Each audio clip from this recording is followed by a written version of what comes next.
Hello friends, for today's video I wanted to give a list of some witchy book recommendations. I do think different things come to mind when we think of witches in stories, and so I wanted to capture that by having a wide variety of recommendations. I'm going to break this up though into two different categories. So we're going to have witchy books that more so fit within the retelling, folklore, and epic setting, and then we're also going to have the ones that are more cute, wholesome, and romantic. Before I give my recommendations, I would love to know, what is your quintessential witchy book recommendation?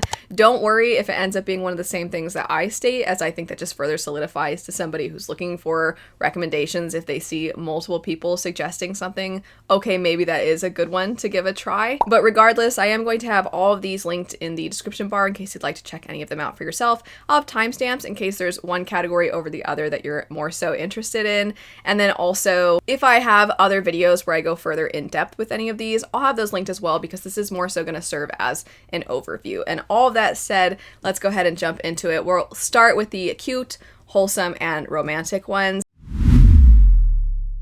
I apologize in advance because I'm already predicting that this is going to be on repeat in people's recommendations, but for good reason. I couldn't leave it out, and I should say I couldn't leave either of these out because there's two different ones, and that would be the Very Secret Society of Irregular Witches as well as A Witch's Guide to Magical Innkeeping. These are both by the same author.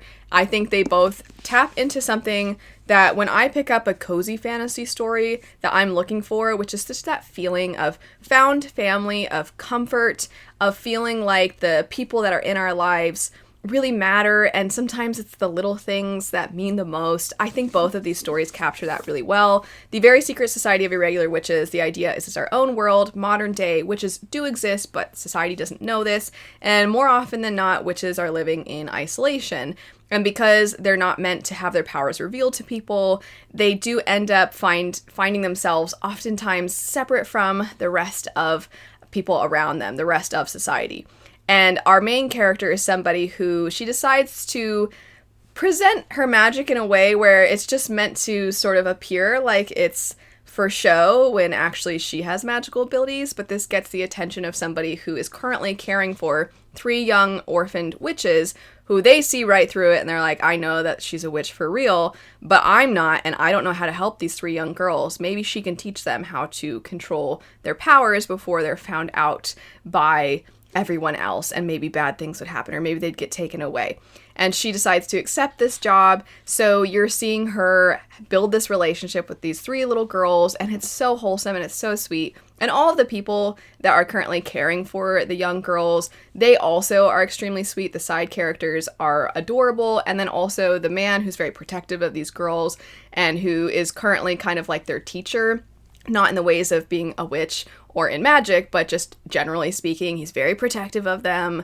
And also maybe there's a little bit of romantic attraction between the two of them. It's very, very sweet. If you need a wholesome, feel-good story, that one definitely fits the bill. Obviously, the plot of A Witch's Guide to Magical Innkeeping is different, but a lot of the feelings that the other book evokes, I think you find that in this as well. You get the kind of found family feel. There is a sense of quirkiness to this one as well.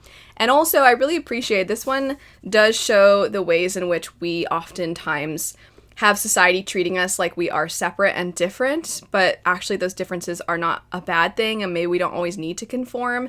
And I thought that fit really well into the general theme of sometimes what's best for you isn't necessarily what looks like the picture perfect life on paper for everyone else, or the thing that you've been told you're supposed to want.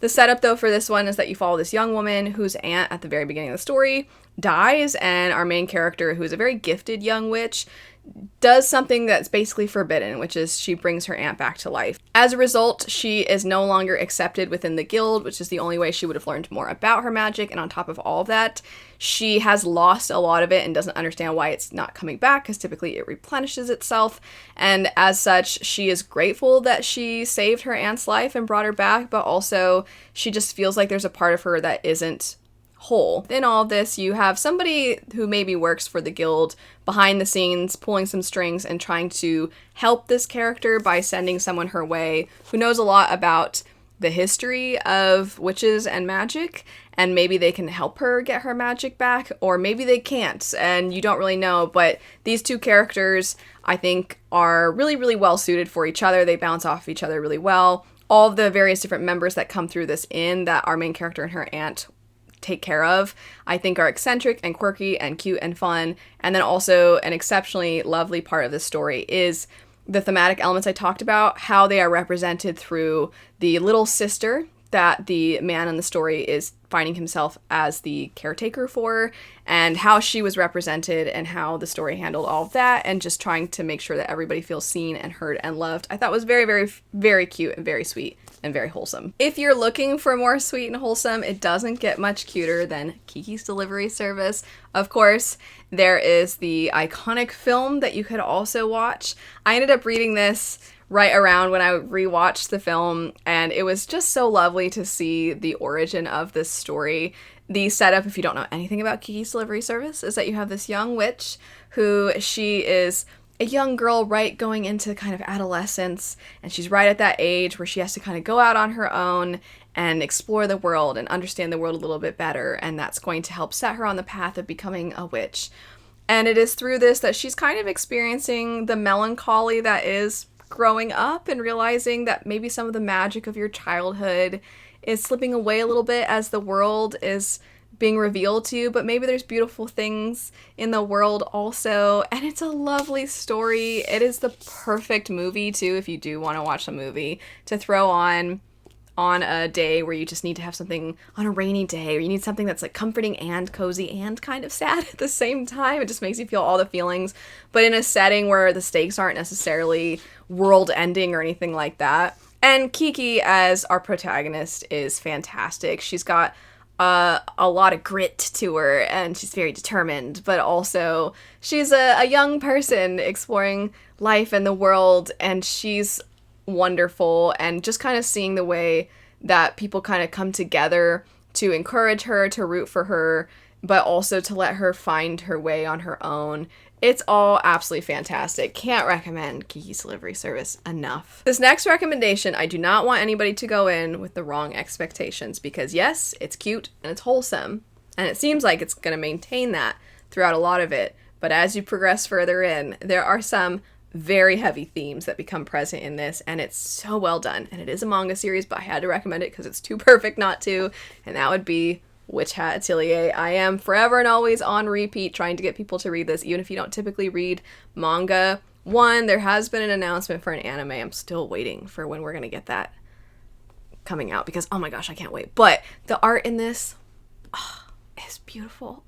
It's beautiful. Even if you are somebody who doesn't typically read manga, just go look at the art. The art is fantastic, and the story really is also fantastic. The setup is that you follow this young girl named Coco who has always been enamored with magic. However, she's not been born with the ability to use it, thus she assumes that she will never become a witch.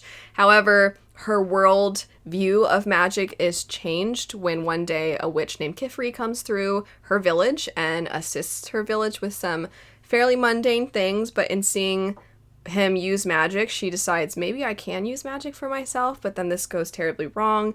It ends up negatively impacting somebody that she cares deeply about, and if she wants to help free them from the thing that occurred, then she needs to kind of follow Kifri and be welcomed into his atelier. He is somebody who is responsible for teaching a new generation of witches, so she goes to his atelier and she meets these other young girls who, like her, are training to understand magic a little bit better. However, she's an outsider, and a lot of what led her down this path is not how things are supposed to happen. And there's a lot about the story that is highlighting the ways that we decide to hold power for ourselves because we kind of assume that it can't be put into the wrong hands.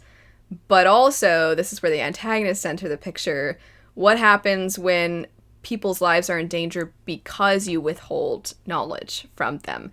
And it doesn't seem like that would be the best catalyst for deep themes necessarily, but some of what happens in this story is heartbreaking, and you just find yourself wishing that the world was a little different.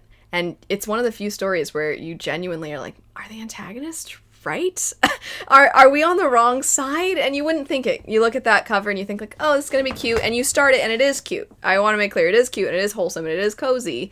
But some of those more abstract concepts are actually really devastating when you think about the impacts of them. It's wonderful, and as I already stated, but I feel it's worth stating again, it's beautiful. The artwork is gorgeous. The last one for this category, it didn't actually quite perfectly work for me, but I give recommendations whether they work for me perfectly or not, just because we all have very different tastes, and I would want to ensure that somebody is able to find what works for them, even if it's not my personal cup of tea. And that is true for this next one, which would be The Honey Witch.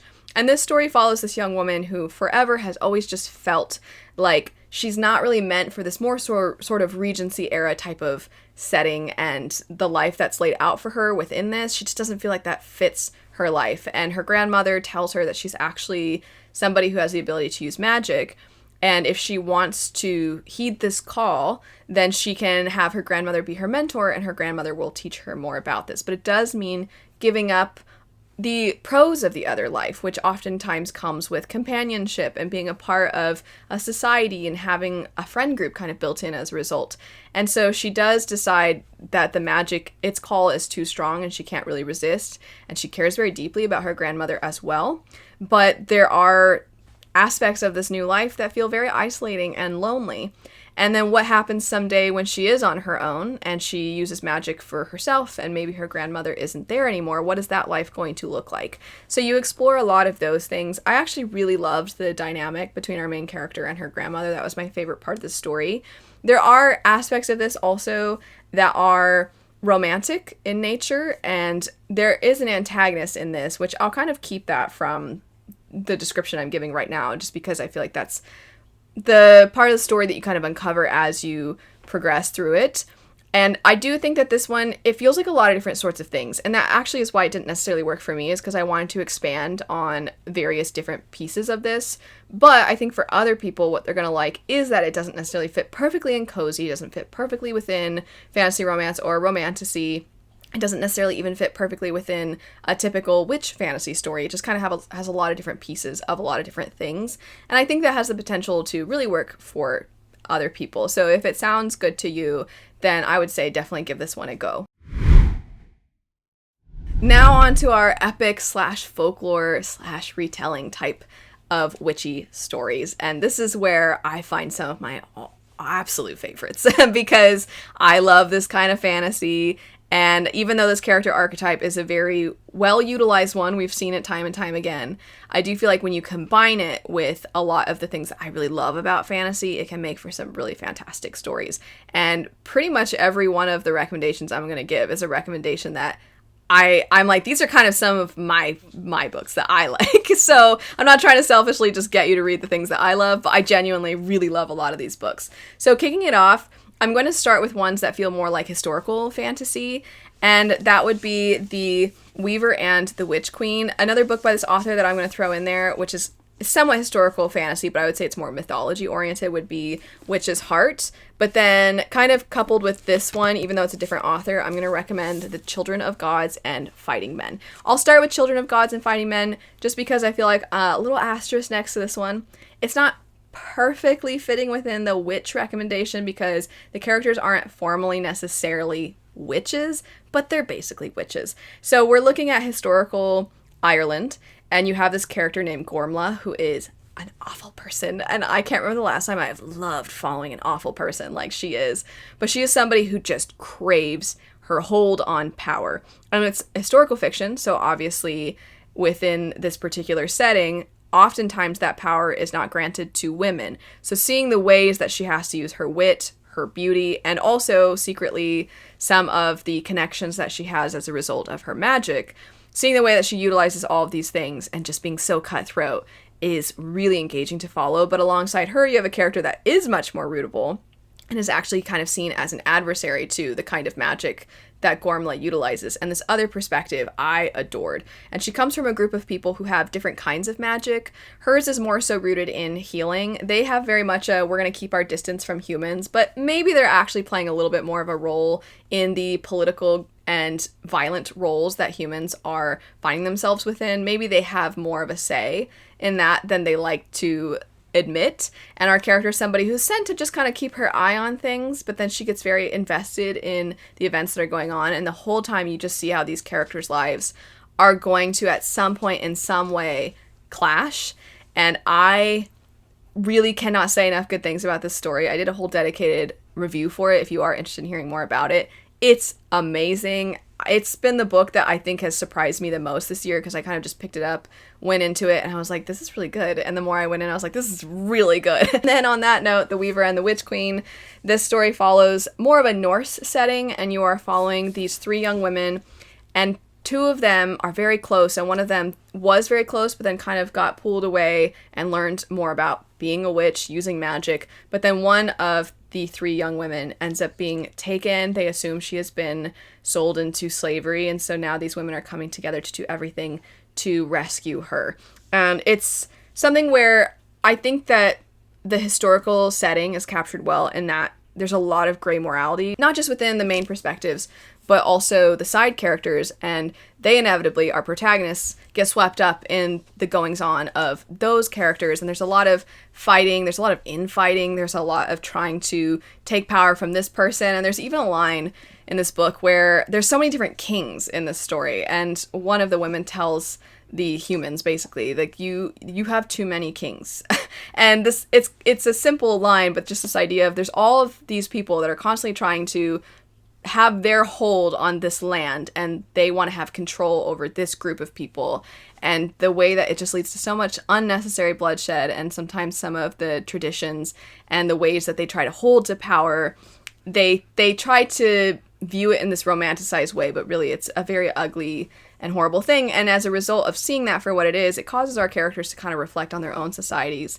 And then it makes them wonder, do I have a place to judge? By the same author, we have The Witch's Heart. This follows Angrboda, who is a woman living relatively in isolation, and Loki is somebody who comes to visit her. She has powers that allow her to somewhat see into the future, and this is something that Odin wants to take advantage of, but she wants to prevent him from using her and using her powers to try and gain more for himself. So she lives in isolation. Loki comes to visit her, and they end up having children, and she's known as the mother of monsters. And what she's willing to do to protect her children, sometimes from Odin, but sometimes from people that she thought she could trust, having to watch that journey unfold, I think, is very heartbreaking. You root for her. It's devastating, but also, I think, very, very gripping. And I always say there's a part at the end that kind of reshapes how you view the story, and I think it's done quite exceptionally. After that, we have one of my favorite series of all time, and that would be the Winnowing Flame series by Jen Williams. This is epic sci fantasy, which is such a blend that is underutilized and that we don't have enough of, and that this series made me realize I want more of, because I love epic fantasy. But when I think of epic fantasy, I don't know that I'm alone in thinking more of the sort of sword and sorcery type of epic fantasy, but sci fantasy being also epic is different, because the stakes, the antagonists, the world, all of it is unlike any I've seen before. But that doesn't mean that it doesn't have some things that some of us have come to love fantasy for, and the witch component is one of those things. So the setup is that I'm going to try to give you the setup very quickly here, but just trust me when I say that this just barely scratches the surface. You follow this world that has had wars occur in the past, and they don't know a whole lot about what transpired within these wars. The only group of people, the only race of people that know really the ins and outs of what transpired are the Aborans. However, the Aborans are dying out, and one of our protagonists is a human woman who is basically like an archaeologist trying to discover what happened, because she can just tell that whatever plagued mankind in the past is likely going to return.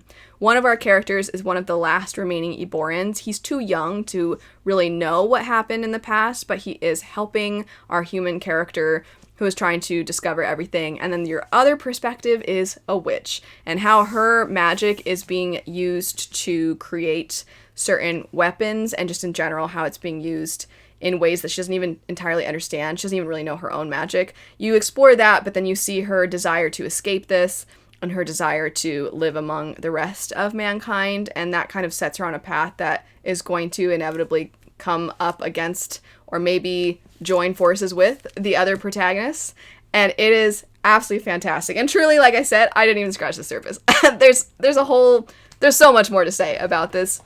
One of my favorite series of all time. It's fantastic. If you were looking for epic fantasy, that's gonna perfectly fit that. From there, we have A Sorceress Comes to Call. I'm cheating a little bit because, you know, you could debate whether you feel like a sorceress and a witch fit in the same camp. I'm counting it. I think it fits.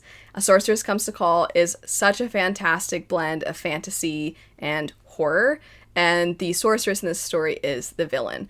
Her young daughter is somebody who is one of our main perspectives, and she ends up basically joining forces with this older woman. And these are two types of perspectives we don't see very often in adult fantasy, an older woman and a young girl who join forces. It's great. The older woman is one of my favorite protagonists that we've ever gotten in anything, because she's just kind of done with everybody's stupidity, but also she's very caring and she's very compassionate and she's very independent, but also she loves her friends, and she's just great. She's the best. And she can tell when this young girl and her mother enter into her brother's life. She thinks there's something about the mother, and she thinks that the mother is just after her brother's fortune. But also seeing the way that the daughter seems almost afraid of her mother kind of has alarm bells ringing. And also just some very strange things have been transpiring. And you as the reader know, of course, that the mother is responsible for these things, but the other perspective doesn't know, and the whole time you're just waiting. Because I do think it's hard to accomplish when you know the threat already, but the other characters don't. It's hard to accomplish that feeling of dread because you're already in the know. But T. Kingfisher does a fantastic job of building that suspense, and also you know what she's capable of, and you know everybody else has no idea, and that makes it that much more frightening because you're like, oh, don't irritate her, please don't irritate her, don't make her mad, you don't know what she's capable of. And it was very, very exceptionally well done, I think. Last for today, we have Foul Days, and this story follows this young witch who, within this side of the city that she lives within, her powers are necessary to fend off the monsters that plague where she lives. And specifically, there are 12 days known as the Foul Days when the veil between the worlds is weakened, and then the monsters are able to get in. And she is somebody who typically would fight against them with a lot of... She's very capable, but the individual that is kind of like the ruler of the monsters has some kind of hold on her, and she's trying to escape him. And in her efforts to escape, she goes across this wall that divides her city from this other place where everybody is protected from the monsters. She manages to get across. However, that doesn't necessarily mean that she's not in danger anymore. She's also not really allowed into this area. And so somebody who is basically like law enforcement, while somewhat after her, also somewhat joins forces with her. And then there is this back and forth between the city she's from, the city he is from, and how perhaps the world would be better if it wasn't so separated. And also you are exploring what transpired with this character and the Czar of Monsters in the past. It is a duology, so if you're looking for something that's a little bit more epic, maybe you want more than just a standalone, but you feel like, oh, Winnowing Flame, that sounds cool, but this sounds like a commitment, I think Foul Days is a little bit easier to get into. It's more approachable, and also neither of the books in the duology are particularly long. You can kind of visualize it as a really big standalone, as opposed to something like A Sorceress Comes to Call, which is just a standalone book. But definitely a good entry point into fantasy if maybe you find that you are somebody who typically reads more of the things that I talked about in the kind of cute, wholesome, romantic category. If you're looking to get into fantasy, but you just kind of want to dip your toes, that one's a good one. As stated at the beginning, I would love to know your quintessential witch book recommendations. Obviously, a lot of mine are more fantasy leaning, but I know there's so many others, especially ones within the historical fiction camp that I haven't read, I don't have a lot of knowledge of, but I would love to know if you have recommendations. And then also, I will have all these linked in the description bar. Thanks so much for watching. I hope you have a great rest of your day, and I'll see you later. Bye.